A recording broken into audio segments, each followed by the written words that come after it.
How's it going? This is Mr. the Big Man again. Just back to show you the processing of the drums before recording the bass. Obviously, we want to try and get as close to a good drum sound as possible. And what I've done is, as you can see, I've done what we did in the second Impulse tutorial and routed everything out under their own separate tracks. I've chosen the samples that I wish to use. I'd like to hear the actual drum beat now.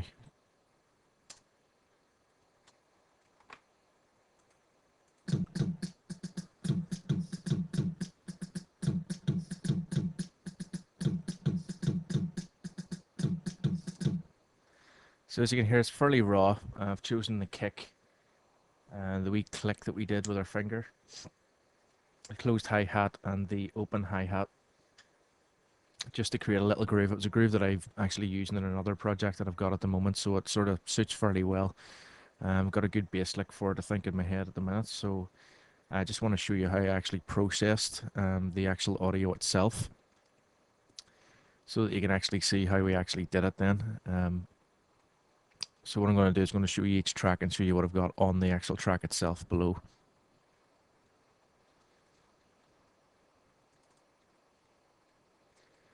Okay, so what I've done really is I've used a lot of the auto filter on a lot of these tracks.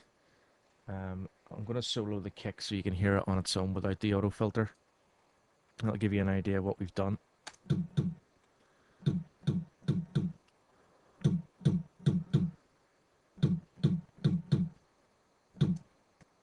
Okay, now I'm going to flick the auto filter on. As you can see, I've just dropped it at a notch to take out some frequencies that have been blasting with the click that I had there.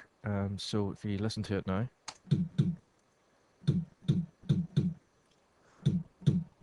sounds a wee bit more like a kick drum now. Plus it'll play well with the actual click itself. So I'll run it into the next track then for you from here and show you the next one.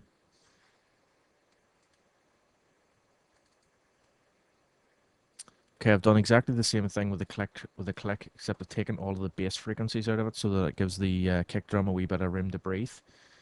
And it's a fairly straightforward click. You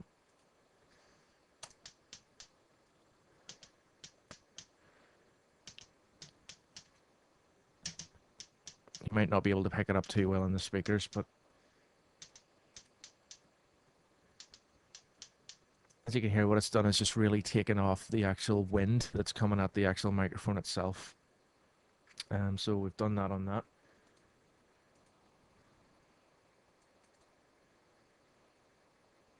Okay, we did exactly the same with the closed hi-hat, but what I wanted to do was actually make it sound more like a hi-hat, so I've rolled all of the bass frequencies right up to the far end of the spectrum itself.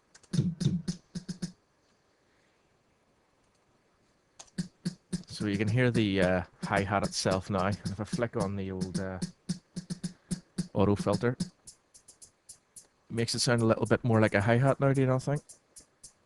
So just basically rolled all of my bass frequencies and mid frequencies off just to let the high frequencies through on that one. Done pretty much the same thing with the can't really hear that well. Done pretty much the same thing with the open hat. As you can hear, I've rolled those frequencies off, but I've also put it through Kajir House's classic audio compressor, just to give it a wee bit more room to breathe and give it a bit of bass additional volume then from there as well. You see the settings I've used there is just the general drum room compression there for all drums. So what I've done there is basically set all the tracks up so that they're playing together and giving them a wee bit more of a sound. So I'll play them all together and let you hear exactly what they sound like. So now that the everything's together, you can hear it in the background there.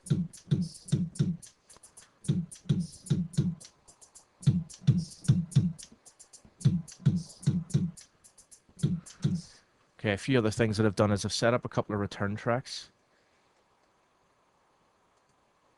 Set up a compressor here with the same thing. It's a free compressor. May as well use it because it's one of the greatest sound compressors you can actually get at the minute. That's free. And these guys do a full sort of suite of plugins. So I've set that up again for the actual drum compression.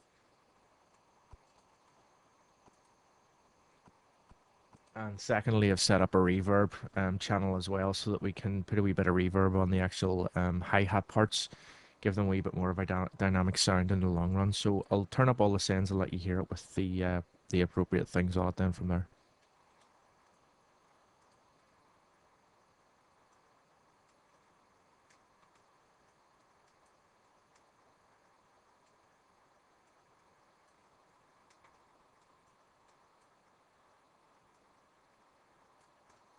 Okay, so you can see there that I've set the send up to send the kick and the snare, or well, the click across to the compression channel.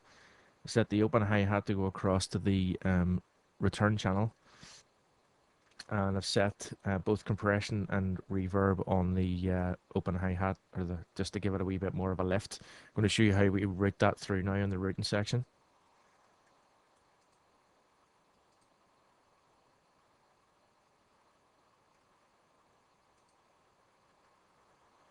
Okay, so we've got everything routed through then as we saw earlier. I'm just going to drop every single track master out the sends.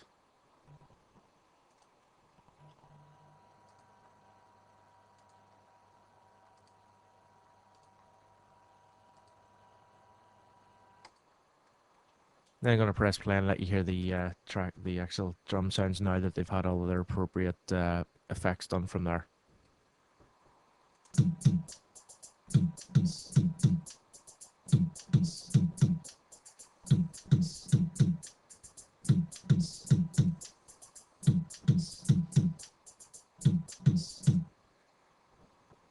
Okay, so that's give us a pretty solid groove to work on.